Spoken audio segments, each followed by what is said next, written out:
Hello everyone. Quick update for our YouTube and Rumble communities. Unfortunately, this morning's live stream did not went as well as I would like to. There was some technical issues with the sound, video, and I had to remove that update morning's live stream. But well, let me give you a new update for today, which will be published in about a couple of hours time from now, and it is already 4 p.m. Moscow time, 10 past 4, and well, I'll try to make it short, dear friends. Once again, my apologies that today's morning's update was that bad in terms of these technical issues. Things happen, especially when you are online, where you're doing live stream. So, anyways, let's go through some news. And dear friends, let me tell you also that I have already begun recording longer video for our Patreon and Boosty communities. And if you want to see some more videos from me of walk and talk type, please consider to join our communities on Patreon and Boosty. Subscribe to my pages there. Links are on this video in the description box and in the pinned comment. And so, okay, let's go through some news now. I am on Nikolskaya Street right now, central Moscow, and already, you might see in the video some preparations has begun to build up some New Year's installations. It's, for some it might be too early, but nevertheless, whenever I see this New Year's installation, it makes me a little happier. It's nice. Anyways, let me start, dear friends, with reports about progress of the Russian armed forces in the zone of special military operation. And we have reports that Russian militaries liberated settlement of Gnatovka in Pokrovsk, Mirnograd area. Also, Russian armed forces liberated settlements Sladkaya and Novoe. These ones are in Zaporozhye region, I believe. In these two mornings updates, I was talking about progress of the Russian armed forces in direction of these settlements, and I even argued that offensive on Gulyai Pole has begun, basically, and I think this is exactly the case, because after liberating these two settlements, Russian troops achieved yet another breakthrough towards Gulyai Pole, for sure. Also, dear friends, let me just remind you that Russian armed forces also liberated Volchye settlement in Dnepropetrovsk region and Ribnoe settlement in Zaporozhye region. So progress of the Russian armed forces is a daily stuff, as you know, and does not stop. Also, head of DPR Denis Pushilin reported today that Kiev regime's militaries, some of them, were in their desperate attempt to escape from encirclement in Pokrovsk-Mirnograd area. They were dressed as civilians and try to escape that way. But Russian militaries knew all the tricks that Kiev regime's forces are quite often using when encircled, and their attempt of escape was thwarted. And I guess significant number. There is no numbers being provided, but I guess think it's significant number of Kiev regime's military personnel was captured while attempting to leave encirclement dressed as a civilians. And process gonna continues, of course. Process gonna continues. Kiev regime troops are, of course, desperate in Pokrovsk, Mirnograd, in Kupiansk areas, in number of other directions too. And as I have said million times before, best decision of their life would be to contact Russian armed forces, lay down arms and surrender. Hopefully many will do that, especially ones that being forcefully mobilized by Kiev regime. Meanwhile, Zelensky and his criminal associates are in headlines again for all the wrong reasons. And this time around, reports are coming in that basically financiers of Zelensky are in a big trouble, sort of. They've been investigated by FBI and also Western-controlled anti-corruption institutions on the Kiev-controlled territory itself. Let me give you some details, dear friends, on that. So, reports are that businessman Mindich, friend and wallet, basically, as many say, of Zelensky, fled Ukraine as an anti-corruption bureau conducted a search in his house. This was reported by Ukrainian Truth. So earlier, Zelensky tried to constrain anti-corruption agencies. You know about it. I was reporting on the matter, and there was protests on the Kiev-controlled territory, in Kiev included, many other cities. And when Western elites get involved, Zelensky was forced to stop this attempt to basically bring anti-corruption, Western-controlled anti-corruption institutions under his control. And well, those institutions, NABU and the other one, is after Zelensky's inner circle, corrupt inner circle. So yes, earlier Zelensky tried to constrain anti-corruption agencies, but people went on meetings across the country and defended them. And also reports are coming in that other Zelensky's financiers, the Zuckerman brothers, also flee Kiev-controlled territory. Mikhail and Alexander Zuckerman are named in the same FBI money laundering case as Zelensky's wallet Mindich, according to Ukrainian MP Zhelezniak. All three have left Ukraine. Quite interesting developments there, isn't it? Quite interesting developments, and let me pause here for a sec. I will continue in some other place. Well, it's freaking cold outside, so we came into this, I don't know, takeaway place or little cafe. So let me give you a couple of more news, friends. So we have reports from Kommersant newspaper that Germany issued an arrest warrant for 7 citizens of Ukraine. They were implicated in the terrorist attack on Nord Stream gas pipelines in the Baltic Sea. 3 of those 7 are members of elite unit of the Ukrainian Armed Forces, according to Wall Street Journal, citing sources familiar with the German Federal Police investigation in Potsdam. 4 other detainees turned out to be experienced deep-sea divers.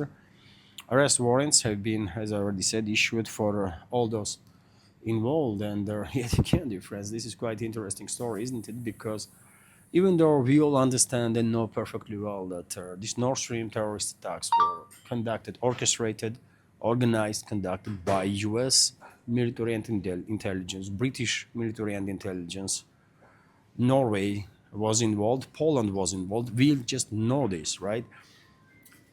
But despite this, Germany, being colony of the US, German elites still continue to push this false narrative that it was these Ukrainian guys that were set up from the beginning to play role of scapegoats, right? Which is such an embarrassment for Germany, man. They have German elites have no self-respect for sure, and have no respect for their own people and their own country, because I mean, this is what are they doing? I don't know. I don't get it. These Ukrainians were set up to actually carry out their terrorist attack, no doubts about that. They were traced back. Their every step was controlled, monitored by Western secret services. All their data was collected, obviously, and this data is used now against them. But I mean, this group was set up to play a role of scapegoats from the beginning, isn't it? And why Berlin continues this nonsense, I don't know. It is anybody's guess, man. Only explanation is that they are acting under orders of Washington to divert attention from their US-UK involvement in this terrorist attack, isn't it? And eventually they're gonna prosecute these 7 individuals, and they will try to close the case on that, right? As if US, UK, Norway, Poland had nothing to do with this largest industrial scale terrorist attack that was committed by these NATO member states. It's a shame on German so-called elites, German so-called investigators, but that's where they are right now. Also, let me give you news, dear friends, about statements of Peskov in regards to Lavrov, foreign minister of Russian Federation. You did hear some rumors on internet or in Western media in last couple of days about some, there are different rumors. According to some, there is some confrontation even between Lavrov and Putin, between foreign minister of Russian Federation and the president of the Russian Federation. According to some other rumors, Lavrov is not feeling well. He has some medical issues, and therefore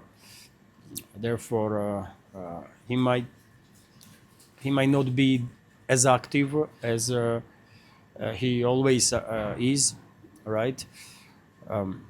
I don't know, obviously, what is going on, but rumors are circulating. I have read about this. I have heard about this. Don't really have a strong opinion on that. I don't believe that Lavrov had any how should I say, any misunderstanding or any significant differences in terms of foreign policy with the Russian president. I don't believe in that. Is it possible that Lavrov has some medical issues? And yes, maybe he is an old man, and there are much younger people time to time do experience some medical issues. So what is the big deal there, right? One way or another, it was noted that Lavrov was not seen in the public as actively as it is the case always. And Peskov was asked about it, and he said that, well, Lavrov is working. Lavrov is working. Russian Foreign Minister Sergei Lavrov continues to work actively and will appear in the public during the relevant events. That's all, basically, that Peskov, press spokesman of the Russian president, said on the matter. He also added basically that all these rumors or reports in media about Lavrov in any regards to his absence in the public are irrelevant, and there is no need to pay much attention to it, right? That's the Kremlin's position. Yet again, we don't know what is going on, obviously, but Lavrov is, he has high intensity work, isn't it? stressful work. He is an old man, definitely not a young man. And well, maybe he needs some time to just have some break, and have some rest. Of course, many people did notice that Lavrov is not leading is not being mentioned as a leading figure of Russian delegation in the G20 summit that's going to take place in South Africa, right? And yeah, maybe there are some medical issues. I don't know. I don't know, but rumors are circulating, and I did share with you a statement of Peskov on this matter. Peskov rejected all the claims about either a conflict between Lavrov and Putin or differences in opinion on the matter of foreign policy, and also Peskov rejected information about some medical issues that Lavrov may be facing. We have also reports that UK has sent their troops to Belgium over the alleged drone incursions. This was stated by Chief of the Defense Staff Richard Knighton or Knighton. He also hinted that Moscow might be behind this drone story in Belgium. Of course, he will hint on that, right? Whenever West goes ahead with these false flag operations, with the alleged Russian drones, alleged Russian planes, of course, they're gonna blame Russia. Who else? They're gonna blame? Not the aliens, right? So yes, British military personnel is being deployed in Belgium to deal with this fictional story of alleged Russian drones. Let's see what conclusions they're gonna have eventually, and also let me give you the friends. Reports about these $2,000 that Trump promised in his True Social post to all Americans as a benefit from high tariffs. This is lie. They're gonna be, $2,000 checks for U.S. citizens, and Secretary of Treasury Secretary Bessent was interviewed on the matter. He was asked about these $2,000, and he said, "You know what? These $2,000 may not necessarily be as a cash, right? Given as a cash, but it could be some tax breaks and this and that." So he basically avoided he did try to avoid answering directly on the questions that no one gonna give no U.S. citizens these $2,000, man, from tariffs or from other source. U.S. administration is clearly desperate to justify this tariff war or trade war that U.S. is engaged in, and less and less people are buying into this nonsense, right? If U.S. was focused in this tariff war on Europe alone to fast track basically the industrialization of Europe and to basically help European companies to make decisions faster on a matter of allocating their production capacities from Europe to North America, that would be a different story. In that case, US had their high chances to succeed, but because US went after everybody, well, it's losing now. It's losing now, and I don't see any possibilities for US to come on the top of the game in this tariff and trade war. No way, man. And that's why, out of desperation, I guess Trump went to say this nonsense that all the American citizens, with the exception of rich ones, gonna get $2,000. No, they're not gonna get no helicopter money, so called. And one more news, dear friends, that I want to give you, which is that BBC Director General and Head of News have resigned after their British state broadcaster was accused of misleading the public in a documentary about the US President Donald Trump's role in the 2021 Capitol riots. The BBC announced the dispatch of Tim and Deborah Turns On Sunday, day after White House Press Secretary Caroline Leavitt branded the broadcaster leftist propaganda machine and accused it of being purposefully dishonest and well, what we can say about it, BBC is not alone, obviously, in being a propaganda outlet. All Western MSM is just propaganda, pure freaking propaganda. None of them can be trusted ever. And BBC actually may not be worst representative of Western this propaganda tools, right? I will say, although there are no good media outlets in the West left. That's for sure. That's for sure. And I guess this is it for now. This is it for now. Short update as a little compensation for a failed live stream this morning. Failed due to these technical issues. Hopefully it will not happen again. But anyways, this is it for now, dear friends. Have a wonderful day, and take care. And maybe, just maybe, this evening I will try to do another live stream. Let's see how this evening goes news-wise. So this is it for now. Have a wonderful day and take care. Bye.